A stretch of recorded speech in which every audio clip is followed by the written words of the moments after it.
Indra Jimmy जंब पर, बाड़ो सुअंब पर, रावण संदंब पर, रघुकुल राज है।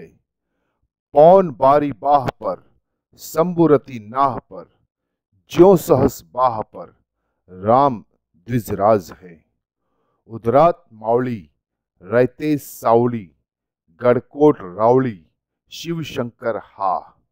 मुक्तीची मंत्रणा, युक्तीची यंत्रणा, खल दुष्ट दुर्जना, प्रलयंकर हा। संताश रक्षितो शत्रु निखंदतो, भावंड भावना संस्थापितो। ऐसा युगे युगे स्मरणीय सर्वदा, माता पिता सखा शिव भूप तो। दावा द्रुमदंड पर, चीता मृग झुंड पर, भूषण वितुंड पर, जैसे मृगराज है। तेज तम अंश पर, कानह जिमी कंस पर, त्यों मलिच्छ वंश पर, शेर शिवराज है। शेर शिवराज है, शेर शिवराज है। कविराज भूषण की ये पंक्तियां महाराज के प्रति सम्मान के लिए लिखी गई थी। नमस्कार दोस्तों, साम्राज्य के पतन सीरीज में आज हम शुरुआत मराठों के पतन से करते। अनफॉरगिविंग हिस्ट्री चैनल में आप सभी का पुनः स्वागत है। उम्मीद है आप इससे जुड़कर उस महान परंपरा को एक बार पुनः जीने का प्रयास जरूर करें। तो आइए शुरू करते हैं। जिस गौरवशाली मराठा शाही की बात हम करने वाले हैं, उनके किलों की दीवारें हिंदुस्तान के बहुत से वंशजों से भी पुरानी है। दरअसल आप एक बात गौर करना, इस एपिसोड के बाद शौर्य और साहस से जुड़ी इस देश की वो सब कौमें जिन्होंने अपने अप्रतिम साहस और अटूट वीरता से जो इतिहास लिखा है, ये शतरंज के माहिर खिलाड़ी न कभी थे और न कभी इनका इससे वास्ता पड़ा। क्यों? क्योंकि लालन पालन जब युद्ध कला सीखने में बीता हो तो उन्हें फुर्सत कहाँ मिल पाई। और फिर एक जिद कहें या जमीर, इन सब का मानना था कि दुश्मन में इतना साहस नहीं कि हमारे सामने बैठकर चाल चल जाए, और दोस्तों के साथ तो हम वैसे भी चाल नहीं चलते। इस वाक्य को कहने का उद्देश्य आपको आगे इसी एपिसोड में मिलेगा। 14 जून 1674 को जब शिवाजी का राज्याभिषेक हुआ था, तो शासन व्यवस्था सुचारू रूप से चलाने के लिए महाराज ने अष्टप्रधान का एक संघ बनाया और उनका सबसे पहला नियम यह रखा कि कोई भी पद आनुवंशिक और स्थायी नहीं होगा। ये राज्य के प्रमुख की इच्छा पर्यंत तक ही है और समय समय पर इस पर बैठे सभी व्यक्तियों का स्थानांतरण होगा, ताकि पद के दुरुपयोग की कोई गुंजाइश न रहे। इन्हें नगद वेतन प्रदान किया जाता था और कोई जागीर की व्यवस्था नहीं दी गई थी। कितनी दूरदृष्टि और अनुशासित शासन व्यवस्था का स्वरूप था, जो कि कौटिल्य के दिमाग की मूलतः उपज थी, जिसे महाराज ने जमीन पर एक बार फिर अंगीकार कर दिया अपनी सोच से। राजा और अष्टप्रधान यही दो राज्य के अंग थे।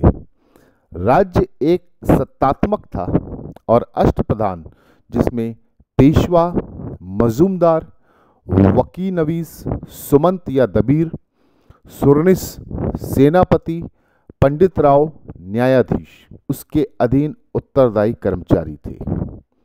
लेकिन इसके पश्चात शाहू जी के शासनकाल में सरजमी सरदार उत्पन्न हुए और शाहू जी के सनद की प्रतीक्षा किए बगैर इन्हीं सरदारों में से आंग्रे, दाभाड़े, वांडे, भोसले और प्रवृत्ति ने मुगलों के राज्यों में टुकड़े टुकड़े कर उन्हें जीतना आरंभ कर दिया और उस पर स्वतंत्र कारोबार करना शुरू कर दिया।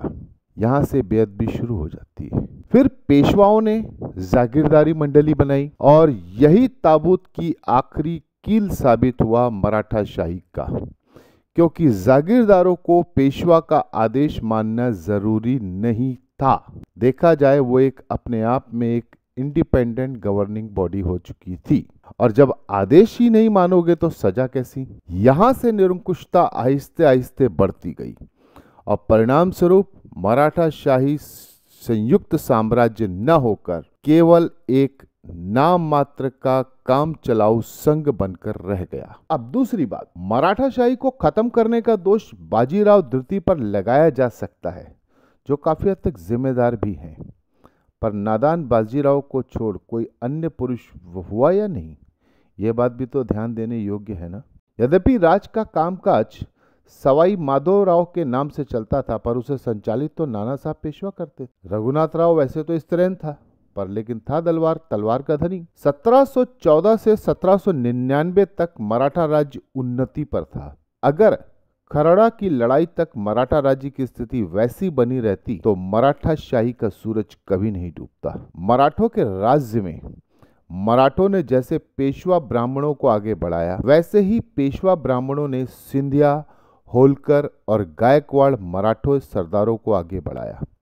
ऐसा भी नहीं कह सकते कि राज्य को स्थिर रखने का दायित्व सिर्फ और सिर्फ पेशवा का था। उतनी ही जिम्मेदारी मराठा सरदारों, पेशवे, रास्ते, पटवर्धन, ब्राह्मण और साथ ही साथ सिंधिया, होलकर, गायकवाड़, सतारा के महाराज की भी थी। सतारा के दरबार की धमक पेशवा के कुशल प्रबंधन माधवराव पेशवा तक चली। अब सवाल ये कि सतारा की गद्दी का अभिमान सिंधिया, होलकर और गायकवाड़ सरदारों को था या नहीं, इन दो बातों से तय कीजिएगा। अगर नहीं था तो ये बात तो पेशवा के ऊपर दोषारोपण हो भी नहीं सकता कि वो मराठाशाही के पतन के जिम्मेदार है। और यदि था, किसकी इजाजत से पेशवा को एक तरफ करके सतारा के महाराज का नाम आगे नहीं किया सिंधिया, होलकर और गायकवाड़ों ने? ये दो क्वेश्चन आते हैं। सतारा की गद्दी के प्रति वफादारी के सबूत होलकर, गायकवाड़ और सिंधिया के नहीं मिलते। सिंधिया और होलकर ने जो सत्ता प्राप्त की, राज्य प्राप्त किए, वो उत्तर की तरफ किए। वो स्वतंत्र होकर राज्य प्राप्ति में लगे रहे। यहां तक सिंधिया ने तो सालवाई की संधि के दौरान अपने आप को संपूर्ण स्वतंत्र प्रकट कर सतारा के महाराज और पेशवा का भी सम्मान नहीं रखा, जबकि यही मराठे सरदार पेशवा के आश्रय में उन्नत हुए। और तो और सिंधिया घराने के मूल पुरुष राणोजी सिंधिया ने पेशवा की जूती हृदय से लगाकर विश्वास की परीक्षा दी थी, तब जाके उन्हें सरदारी मिली थी। उनके पुत्र महत जी ने जब उत्तर में राज्य प्राप्ति की तो भी वो पेशवा के चरण पादुका नहीं भूला, पर दौलतराव सिंधिया आते तक इसे कामयाब हो पाया। सतारा महाराज भी तो शिवाजी के वंशज थे, तो कोल्हापुर में सिंधिया ने क्यों चढ़ाई की? क्या वो शिवाजी के वंशज नहीं थे? देखा जाए तो पेशवा और मराठे समान रूप से दोषी भी हैं और निर्दोषी भी हैं। जब सिंधिया और होलकर ने अंग्रेजों से संधि की थी, तब सतारा के महाराजा का सम्मान ताक पर नहीं रखा था क्या? अंग्रेज सब डुबोना चाहते थे तो फिर कोल्हापुर, सिंधिया और होलकर के राज्य को क्यों छोड़ दिया? समझ आया आपको? दरअसल इस देश को स्वदेशी का मंत्र विपत्ति के समय ही याद आता है। सापतिक स्थिति ठीक हो जाए तो विलास बुद्धि अपने आप आ जाती है, और मनुष्य का कुदरती गुण है विलासिता का स्वाभाविक बुद्धि का अर्थशास्त्र यह कहता है कि व्यापारी को अपने आश्रय में रखो और उसके लाभ से लाभ उठाओ। यह सदियों से चला आ रहा है। देश बुद्धि और स्वार्थ बुद्धि की वजह से अंग्रेजों का साथ एक विरोधी सरदार आंग्रे के पतन के लिए नाना साहब पेशवा ने लिया। ये जानकर के कि अंग्रेज हमारे दुश्मन हैं, ये जानते हुए कि आंग्रे के पतन से पूरा कोंकण का तटीय इलाका अंग्रेजों के हाथ में चला जाएगा, फिर भी जानबूझकर किया ये काम। रघुनाथ राव ने 1774 में किया था ऐसे ही, पर उससे 20 बरस पहले 1755 में ये काम नाना साहब पेशवा ने बंबई की संधि में अंग्रेजों से किया।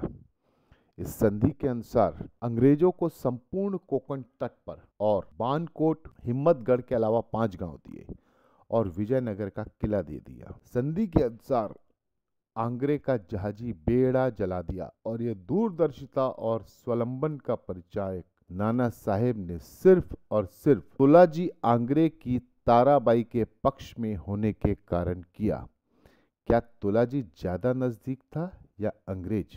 सोच के देखिए, जो आंग्रे घराना पिछले 100 सालों से शिवाजी के वक्त से मराठा नौसेना का निर्विवाद योद्धा रहा, सिर्फ उसे पेशवा ने अपने स्वार्थ और बैर की वजह से नेस्तनाबूद कर दिया। क्या पेशवा माफी के काबिल है? भारत में सब जाति के ब्राह्मण, मराठे, राजपूत, राज्य राजवाड़े एक दूसरे के विरुद्ध लड़ने, ग्रह कलेश निपटाने के लिए अंग्रेजों से मध्यस्थता या मदद के लिए याचना कर चुके हैं। किसी से नहीं छुपा, इतिहास में सब दर्ज है। जबकि अंग्रेज अपनी जुबान के पाबंद थे, उन्होंने अपने किसी अंग्रेज की बात का विरोध नहीं किया। ये थी अंग्रेजों की एकता। वो तो 6000 मील दूर से मुट्ठी भर इस देश में आए थे, पर मराठे, वो तो अपने देश, अपने राज्य, यहाँ तक कि अपने घर पे थे। बहुत से अंग्रेज यहाँ किसी न किसी राज्य में राजा के दीवान या सलाहकार थे, पर उनकी शर्त थी कि वो अपनों से मतलब अंग्रेजों से, यानी अपने भाई से युद्ध कभी नहीं लड़ेंगे। और इसका उदाहरण बाजीराव पेशवा द्वितीय के समय कैप्टन फोर्ड, जो उनका सलाहकार था, उसने दिया। 1817 में युद्ध में उसने अंग्रेजों से लड़ने में साफ मना कर दिया। अब इसको आप क्या बोलोगे, गद्दारी या वफादारी? दरअसल मराठे धर्मनिष्ठ ज्यादा थे, स्वदेश भक्त कम थे। बड़े बाजीराव और नानाजी ने अंग्रेज से लड़ने में अंग्रेजों से मदद, रघुनाथ ने नाना साहेब से लड़ने के लिए ली थी, नाना साहेब ने होलकर के विरुद्ध ली थी, सिंधिया ने बाजीराव द्वितीय से लड़ने के लिए ली थी, और नागपुर के भोसले ने पेशवा के विरुद्ध ली। किसी न किसी तौर पे इन सभी लोगों ने अंग्रेजों से सहायता ली थी। मराठों में मुख्यतः दो बातों का नितांत अभाव रहा, जो उनके साम्राज्य के पतन का प्रमुख कारण बना। पहला, आपस में विरोधाभाव और राष्ट्र अभिमान का अभाव, और दूसरा, शिक्षित सेना और सुधारी हुई युद्ध सामग्री का न होना। एक भी मराठा सरदार ऐसा नहीं जिसने अंग्रेजों से युद्ध न किया हो। उठा के देख लो इतिहास, हर मराठा सरदार ने अंग्रेजों से युद्ध लड़ा है, लेकिन सबने मिलकर संगठित होकर अंग्रेजों से लड़ा है, इतिहास में बहुत कम दर्ज है। जब रघुनाथ के काल में होलकर, पेशवा, सिंधिया मिलकर लड़े थे, तब अंग्रेज पार नहीं पा सके थे, उन्हें बुरी तरह हराया था। तब वडगांव में अपमानजनक पूर्वक संधि अंग्रेजों को करने को मजबूर कर दिया था, और जब अंग्रेजों ने संधि को तोड़ा था, फिर इन्होंने आपस में संगठित होकर अंग्रेजों को फिर हराया था। अब 1796 में निजाम के विरुद्ध मराठों ने संगठित होकर लड़ाई करी तो अंग्रेज तटस्थ हो गए। क्यों? इससे पहले उन्होंने इस संगठन का स्वाद चख लिया था। और जब बाजीराव को गद्दी देने की बारी थी, अगर सिंधिया और होलकर साथ देते, एकता रखते, तो बाजीराव को अंग्रेजों से साथ नहीं लेना पड़ता, और इसका परिणाम बसई की संधि, याद है ना? शुद्ध स्वार्थ का मिश्रण और अपने दूसरे प्रतिद्वंदी सरदार को नीचा दिखाने की प्रतिस्पर्धा ने दूसरों के साथ अपना खुद का भी नाश कर लिया। दोस्तों, शतरंज के खेल का एक उसूल होता है, अपनी 2 चालों से पहले दुश्मन की 4 चालों का ज्ञान होना आपको लाजमी, उसकी काट आपको पता होनी चाहिए, और इसकी बिसात व्यापार को आगे कर मोहरे चलने का काम अंग्रेजों ने बहुत पहले शुरू कर दिया था। कुछ प्लान करके चल रहे थे, और सही समय पे मौका देखकर एग्जीक्यूशन भी उन्होंने बहुत सॉलिड किया। मुगल बादशाह औरंगजेब की मृत्यु के बाद मुगल बादशाहत का अंत हो गया था। उस समय लगभग हिंदुस्तान के नक्शे को शतरंज की बिसात समझ लो तो अंग्रेज और मराठों के मोहरे और मोहरों के घर लगभग एक समान थे। अगर अंग्रेज दक्षिण में घुसे थे तो मराठा उत्तर में काफी अंदर तक घुसे हुए थे, परंतु नाके के स्थान लेने में अंग्रेजों ने अपना अधिकार चातुर्य दिखलाया। परिणाम स्वरूप जब मोहरों के मार का समय आया, तब मराठों के बड़े बड़े मोहरे कमजोर होने के कारण मारे गए, और इस बात की जानकारी मराठों को 1765 के आते आते समझ आ गई थी कि अंग्रेज व्यापार विस्तार नहीं कर रहे हैं, बल्कि राज्य विस्तार कर रहे हैं। उसके बावजूद भी इन्होंने आने वाले भविष्य को ध्यान में रख करके ऐसी कोई योजना नहीं बनाई। तो अनुवांशिक गुण बोलो या दोष बोलो, एक स्वतधन्य प्रियता और दूसरा स्वदेश प्रेम, मराठों के सबसे बड़े 2 दोष। अष्टप्रधान रचना के बाद से महाराष्ट्र के लोगों के मन में पेशवा और मराठा सरदारों के कार्य प्रणाली के प्रति तिरस्कार पैदा हो गया, और यह तिरस्कार मराठा शाही के लिए बहुत घातक सिद्ध हुआ, क्योंकि शिवाजी का संघर्ष और उनकी दूरदृष्टि और शौर्य के बाद पेशवाई बाजीराव प्रथम के शौर्य की मिसाल दी जाती है।